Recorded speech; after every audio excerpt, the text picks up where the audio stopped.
ನೋಡ್ತಾ ಇದ್ದೀರಾ One India Kannada YouTube channel. ನಾನು Rashmi. Thalaiva super star Rajinikanth politics ಗೆ ಎಂಟ್ರಿ ಆಗಲ್ಲ, ನಂಗೆ ಇಷ್ಟ ಇಲ್ಲ ಅಂತ ಮೊನ್ನೆ ತಾನೇ ಫ್ಯಾನ್ಸ್ ಮುಂದೆ ಹೇಳ್ಬಿಟ್ಟಿದ್ರು. ಆದ್ರೆ ಇದೀಗ ಪಾಲಿಟಿಕ್ಸ್ ಗೆ ಬರ್ತೀನಿ ಅನ್ನೋ ಒಂದು ಇಂಗಿತವನ್ನ ವ್ಯಕ್ತಪಡಿಸ್ತಾ ಇದ್ದಾರೆ. ಆದ್ರೆ ಇವರ ಈ ನಡೆಯನ್ನ ತಮಿಳುನಾಡು ಜನ ವಿರೋಧಿಸ್ತಾ ಇದ್ದಾರೆ. ಯಾರಿಗೆ ಆಗ್ಲಿ ರಜನಿಕಾಂತ್ ಪಾಲಿಟಿಕ್ಸ್ ಗೆ ಬರೋದು ಇಷ್ಟ ಇಲ್ಲ. ಇನ್ನು ಅವ್ರ ಮನೆ ಮುಂದೆ ಜನಗಳು ಗಲಾಟೆ ಮಾಡೋದಲ್ದೆ ಚೆನ್ನೈನಲ್ಲಿ ಕೂಡ ಬೇಜಾನ್ ಗಲಾಟೆಗಳಾಗ್ತಾ ಇದೆ. ಇನ್ನು ಇದ್ರ ಮಧ್ಯ ಮುಂದಿನ ವಾರ ರಜನಿಕಾಂತ್ ಮೋದಿ ಮಹತ್ವದ ಭೇಟಿ. ಹೌದು, ರಾಜಕೀಯಕ್ಕೆ ಪದಾರ್ಪಣೆ ಮಾಡುವ ಕುರಿತು ಸಣ್ಣ ಸೂಚನೆ ನೀಡಿರುವ ಸ್ಟೈಲ್ ಕಿಂಗ್ ರಜನಿಕಾಂತ್ ಮುಂದಿನ ವಾರ ಪ್ರಧಾನಿ ನರೇಂದ್ರ ಮೋದಿ ಅವರನ್ನ ಭೇಟಿಯಾಗಲಿರುವುದು ಭಾರಿ ಕುತೂಹಲ ಕೆರಳಿಸಿದೆ. ಮುಂದಿನ ವಾರ ಅವರು ದೆಹಲಿಗೆ ಹಾರಲಿದ್ದು ಮೋದಿ ಅವರನ್ನ ಭೇಟಿಯಾಗಲಿರುವುದು ಹೆಚ್ಚು ಕಡಿಮೆ ಕನ್ಫರ್ಮ್ ಆಗಿದೆ. ಈ ಸಂಗತಿಯನ್ನ ರಜನಿಕಾಂತ್ ಅವರ ಹತ್ತಿರದ ಮೂಲಗಳು ಕೂಡ ಕನ್ಫರ್ಮ್ ಮಾಡಿದೆ. ರಜನಿಕಾಂತ್ ಅವರು ಭಾರತೀಯ ಜನತಾ ಪಕ್ಷ ಸೇರೋದಾದ್ರೆ ಬಾಗಿಲು ಸದಾ ತೆರೆದಿರುತ್ತೆ ಅಂತ ಬಿಜೆಪಿ ರಾಷ್ಟ್ರಾಧ್ಯಕ್ಷ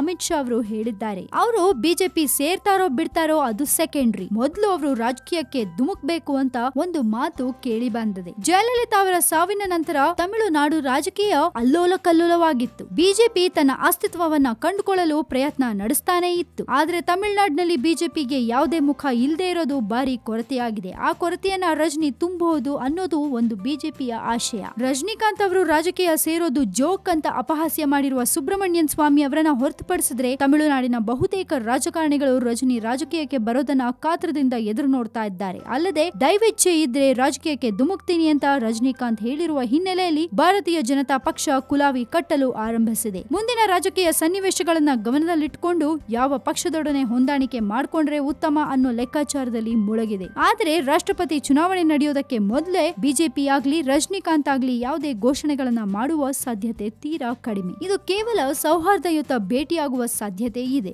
ಒಟ್ನಲ್ಲಿ ಈ ಬೆಳವಣಿಗೆ ಮುಂದಿನ ಮಹತ್ವದ ರಾಜಕೀಯ ನಡೆಗಳಿಗೆ ಶ್ರೀಕಾರ ಹಾಕಲಿದೆ. ಸೊ ರಜನಿಕಾಂತ್ ರಾಜಕೀಯಕ್ಕೆ ಬರ್ತಾರೋ ಬಿಡ್ತಾರೋ ಗೊತ್ತಿಲ್ಲ, ಹಾಗೆ ಬಿಜೆಪಿ ಸೇರ್ತಾರೋ ಬಿಡ್ತಾರೋ ಅದು ಕೂಡ ಗೊತ್ತಿಲ್ಲ. ಆದ್ರೆ ರಜನಿಕಾಂತ್ ಮೋದಿ ಅವ್ರನ್ನ ಭೇಟಿ ಮಾಡ್ತಾ ಇರೋದಂತೂ ಸತ್ಯ. ಈ ಭೇಟಿ ಯಾಕೆ, ಈ ಭೇಟಿಯಲ್ಲಿ ಏನೆಲ್ಲ ಮಾತುಕತೆ ನಡೆಯುತ್ತೆ ಅನ್ನೋ ಒಂದು ಕ್ಯೂರಿಯಾಸಿಟಿ ಎಲ್ಲರಲ್ಲೂ ಇದೆ. ಹಾಗೆ ಅವರು ಭೇಟಿ ಮಾಡಿ ಬಂದ ಮೇಲೆನೆ ಗೊತ್ತಾಗೋದು ಇದರ ರಹಸ್ಯ ಏನು ಅಂತ. ಸೊ ನಾವು ಮುಂದಿನ ವಾರದವರೆಗೂ ಕಾಯಲೇಬೇಕು. ಇದ್ರ ಬಗ್ಗೆ ನಾವು ನಿಮ್ಗೆ ಅಪ್ಡೇಟ್ ಗಳನ್ನ ಕೊಡ್ತಾನೆ ಇರ್ತೀವಿ. ಸೊ ಮಿಸ್ ಮಾಡಬೇಡಿ, ನಮ್ಮ one India Kannada YouTube channel ಅನ್ನ ನೋಡ್ತಾ ಇರಿ. ಹಾಗೆ ಮರೀದೆ ಈ ನಮ್ಮ ವಿಡಿಯೋನ ದಯವಿಟ್ಟು ಲೈಕ್ ಮಾಡಿ, ಶೇರ್ ಮಾಡಿ, ಸಬ್ಸ್ಕ್ರೈಬ್ ಮಾಡೋದನ್ನ ಮರಿಬೇಡಿ.